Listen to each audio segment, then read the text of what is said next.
Bonjour à tous et bienvenue dans cette petite vidéo. Donc aujourd'hui nous allons voir comment afficher un tableau ou une variable au niveau d'une vue en Laravel. Si tu suis cette vidéo, si tu suis cette série de tutoriels sur la chaîne et que tu sais que tu n'es pas encore abonné, je t'invite à t'abonner, activer la cloche des notifications pour ne manquer aucune de nos vidéos. Donc pour cela, nous allons définir une variable users comme ça et nous allons définir un tableau. Donc le tableau il va contenir un autre tableau. Voilà, donc dans le premier tableau on aura le nom de l'utilisateur, du premier utilisateur. Désolé, j'ai besoin de prendre un chevron fermant vu que j'ai une machine qui n'a pas de chevron, donc désolé. Voilà, donc le premier utilisateur on va l'appeler Luc. Voilà, je duplique comme ça et puis je vais mettre job. Le job il sera développeur.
Maintenant, on va dupliquer ça.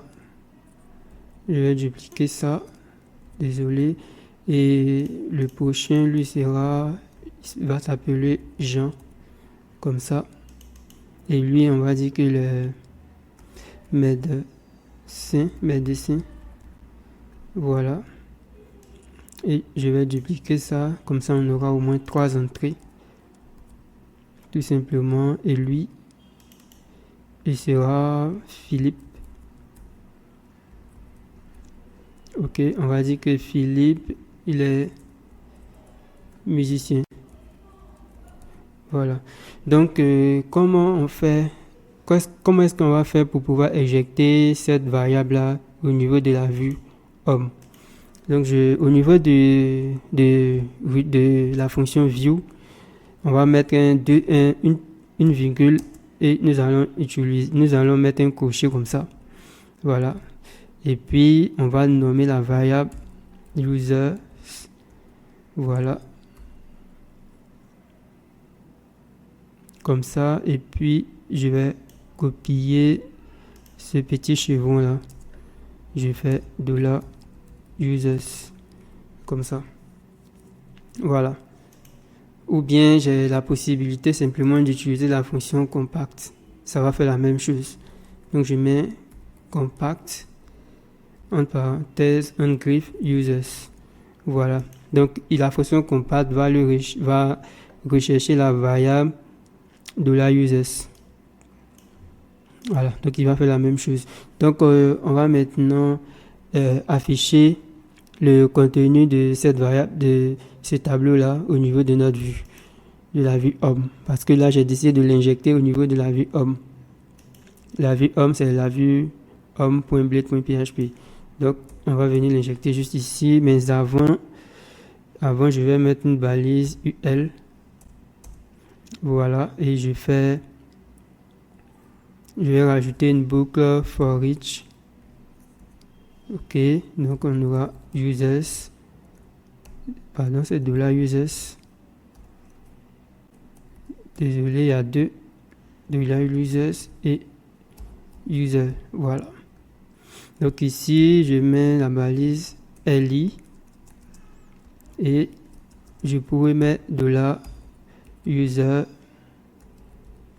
Et là, je vais venir vérifier. Là, j'ai le nom à afficher et j'ai le job à afficher.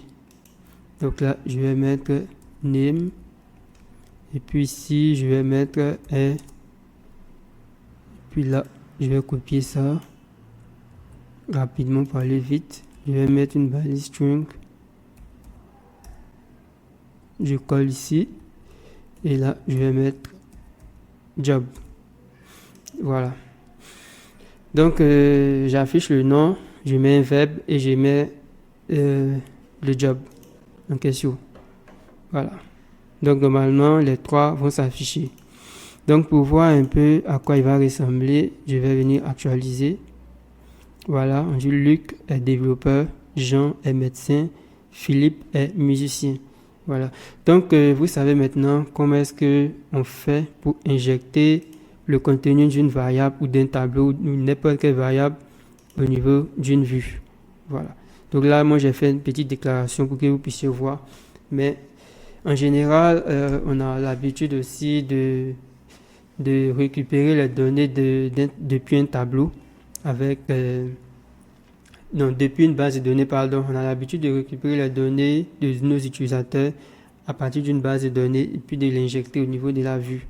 Donc en général, c'est ce qu'on fait. Donc je pense qu'on va s'arrêter là pour cette petite vidéo. Surtout pour continuer à apprendre le framework Laravel. Je t'invite à toujours t'abonner à cette chaîne parce que je compte continuer à faire des tutoriels sur Laravel et tu vas apprendre énormément de choses. Tu vas apprendre mes techniques de développement. Donc je t'invite à toujours t'abonner.